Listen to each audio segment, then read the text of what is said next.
մետրը, որոնց ամրությունն ապահովում էին 2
Զումային պատի միջից բացահայտել Հայաստանի տարբեր անկյունները հույս ունենալով, որ մի օր մենք կջարդենք այս կարանտինային իրավիճակը եւ նաեւ դուրս կգանք մաքուր օդի, իսկ այս պահին մենք կփորձենք բացահայտել Կարսը հայկական այդ հրաշալի քաղաքը եւ ոչ միայն քաղաքը։ Ինչ է պետք իմանալ, արդեն տենց ավանդական դարձած հարց, ինչ է պետք իմանալ այն Կարսի մասին, Միրան ջան։ Ամենակարևորը, որ Կարս քաղաքը Արևմտյան Հայաստանում մնացած հայկական կարևորագույն քաղաքներից է, եւ ինչն է հետաքրքիր, որ Կարսը շատ մոտ է Հայաստանի Հանրապետության սահմանին եւ Կարսյան մշակույթը նաեւ քաղաքային այդ մշակույթը անցել է նաեւ Արևելյան Հայաստան, մասնավորապես դժվար է պատկերացնել, ասենք, հայտնի Գյումրվա կոլորիտը առանց Կարսի, առանց Կարսից եկած մարդկանց իրենց հետ բերած մշակույթի, ըստ էության Ալեքսանդրապոլը, ներկայիս Գյումրին եւ Կարսը դրանք ընդհանուր մեկ այսպես քաղաքային մշակութային նույն կյանքով ապրող միավորներ էին, ցավոք Կարսը մնաց գետից այն կողմ, Կարսը մնաց Արևմտյան Հայաստանի տարածքում եւ ժամանակակից Թուրքիայի Հանրապետության կազմում է, բայց պատմական Հայաստանի կարևորագույն քաղաքներից մեկն է, միջնադարում եղել է նաեւ ճիշտ է կարճ ժամանակահատվածում, բայց եղել է Հայաստանի մայրաքաղաք, դրանով ամեն ինչ ասվում է, որպես միջնադարյան հայկական մայրաքաղաքներից մեկը կարևորագույն դերակատարություն է ունեցել, նշանակություն է ունեցել։ Ըստ էության ի սկզբանե Կարսը եղել է վաղ միջնադարում արդեն որպես կարևորագույն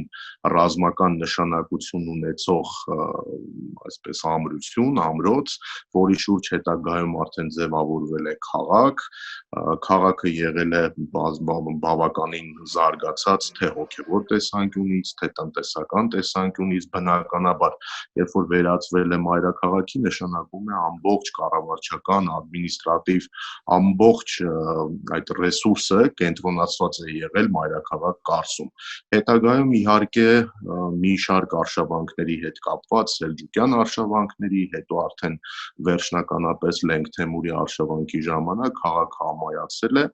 հետո արդեն Օսմանյան շրջանում քաղաքում նորից բնակվում էին մարդիկ եւ խառը բնակչություն էր ըստ էության։ Մի մասը մահմեդականներ էին, զգալի հատվածը հայեր էին, 20-րդ դարի սկզբում այնտեղ կային բազմաթիվ հայկական եկեղեցիներ, կային նաև բազմաթիվ մզկիթներ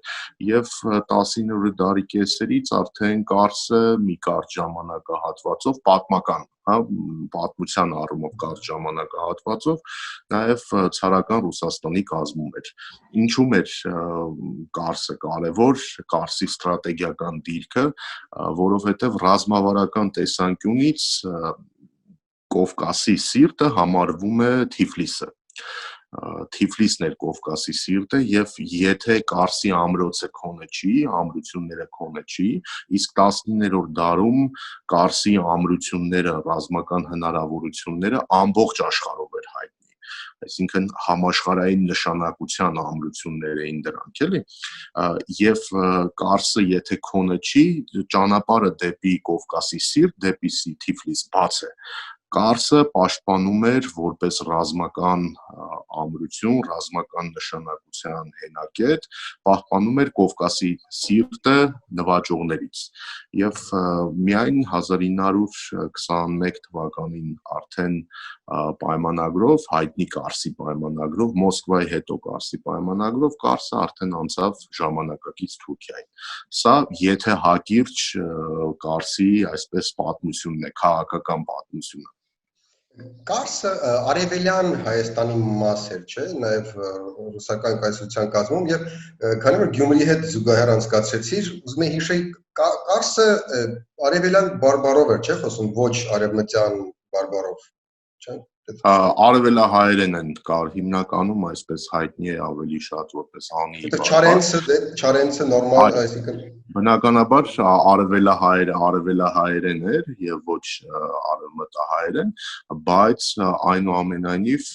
պետք է նշենք, որ արևելյան Հայաստանը սահմանում ավելի շատ մտավ շրջանառության մեջ այն պահին, երբ որ հայկական լեռնաշխարհի մի հատվածը, մեր բնորանի մի հատվածը Ռուսաստանը կարողացավ ազատագրել տարբեր այստեղ մուսուլմանական, մահմեդական կայսրություններից եւ միացնել ուղղափառ Ռուսաստանին։ Այստեղ արդեն իհայտ եկավ, այսպես ասած, արևելյան Հայաստան եզրույթը, բայց խոսակցությունը իհարկե արևելահայերեն էր, իհարկե արևելահայկական բարբառ էր այնտեղ եղել Կարսում, շատ նման Գյումրվա բարբառին։ Դե կարսեցիների մի զգալի մասը ուղղակի տեղափոխվեց Կարսից անկումից հետո, արդեն տեղափոխվեց դեպի Ալեքսանդրապոլ, հետագայում Լենինական, ներկայումս Գյումրի։ Okay, հիմա ամենադառը մասին ենք մոտենում, կարծում եմ, ինչպես կորցեցինք Կարսը, հաշվի առնելով, որ այն կարծես թե կար հնարավորություն պահելու, ամեն դեպքում տենց վարկածներ շատ են ընկճում, որ կարելի էր պահել, ինչ-որ դեմորալիզացիայի, վատ կազմակերպման, վատ կառավարման ավելի շատ արդյունքում անկում ապրեց եւ կորցեցինք, քան ռազմական ինչ-որ բացթողումների պատճառով։ Ըստ էության Կարսի անկումը մի շարք պատճառներով էր պայմանավորված, թե ռազմական, թե քաղաքական։ Թուրքերի համար եւ ռուսների համար եւ այդ ժամանակ արդեն անկախ Հայաստանի համար Կարսը կարևորագույն նշանակություն ուներ։ Ես արդեն բացատրեցի 19-րդ դարի վերջի եւ 20-րդ դարի սկզբի տրամաբանությամբ Կարսը ուներ ռազմավարական նշանակություն, որովհետեւ նորից եմ կրկնում, Կովկասի սիրտը Թիֆլիսն էր, իսկ իմպերիաների համար, հա, այդ կենտրոնը շատ կարևոր էր եւ եթե Կարսը քոնը չի, ճանապարհը դեպի Թիֆլիս ազատ է։ Թուրքերի համար սա կարևոր ռազմավարական ամրություն էր, ռուսների համար կարևոր ռազմավարական ամրություն էր, կարևոր ռազմավարական ամրություն էր նաև մեզ համար։ Կարսը ընկավ 1920 թվականի թուրք-հայկական պատերազմի արդյունքում, այդ պատերազմը բավականին վերլուծված է, բավականին դրա քաղաքական, ռազմական պատմությունը լուսաբանված է, եւ մենք կարող ենք նշել, որ Կարսի անկումը նախ եւ առաջ պայմանավորված էր նրանով, որ հայկական բանակը 20 թվականին ուղղակի դեմորալիզացված էր բառի բուն իմաստով։ Այստեղ հա փոխադարձ ատելության, հուսալքության, փոխադարձ թշնամանքի քաղաքական հողի վրա Սարոյան եղբայրներ խաղալու հետևանքով մենք կորցրեցինք Կարսը։ որովհետև թուրքական բանակը մեզ վրա հարձակվող Քազիմ Ղարաբեկիրի ղեկավարությամբ ամենևին էլ քանակով չի գերազանցել հայկական բանակին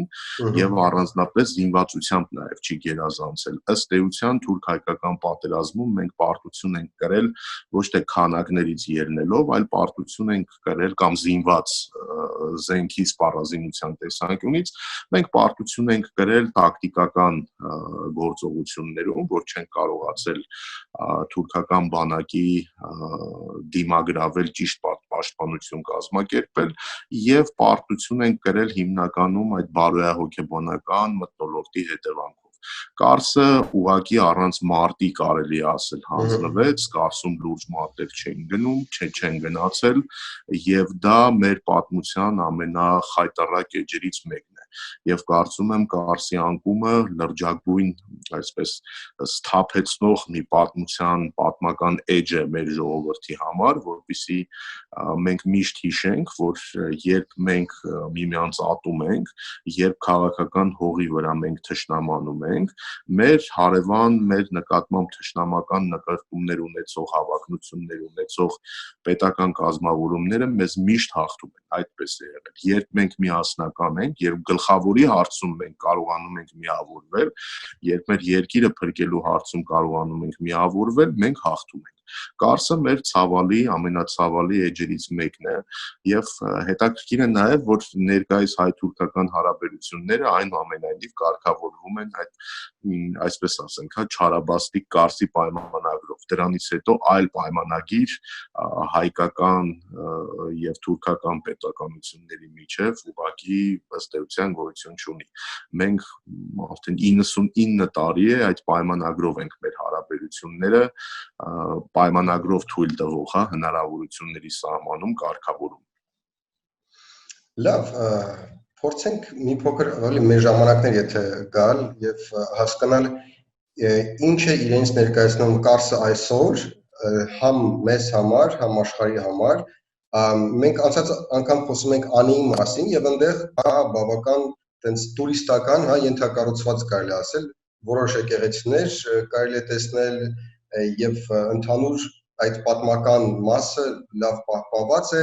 ոչ միայն հայերի համար հետաքրքիր, այլ նաեւ տենց հասկացող, այսպես ասած զբոսաշրջիկների։ Կարսը այսօր ինչ որ հայկական դեմք պահպանել է եւ արդյոք բացի հայերից ելի հետաքրքրություն ներկայացնում է զբոսաշրջային տեսանկյունից։ Չեմ կարծում, Կարսը Թուրքիայի արևելյան, ծայր արևելյան հատվածում գտնվող այսպես պերիֆերիկ սահմանային մի քաղաք է, որը առանձնապես զարգացած չէ ոչ մի տեսանկյունից, ոչ ենթակառուցվածքների, ոչ մշակութային, Իսկ գավառական փոքրիկ քաղաք է Թուրքիայի արևելքում գտնվող տուրիստական ճանապարհներից հեռու, ընդհանրապես այդ շրջանը ենթակառուցվածքների տեսանկյունից առանձնապես աչքի չի ընկնում զարգացվածությամբ եւ Կարսում հետաքրքիր է, որ միջնադարյան հայկական եկեղեցաշինության գլուխգործոցներից մեկը այսօր գործում է որպես մուսուլմանական, որպես մզկիթ է գործում, այսինքն քրիստոնեական եկեղեցին փոխվել է մզկիթի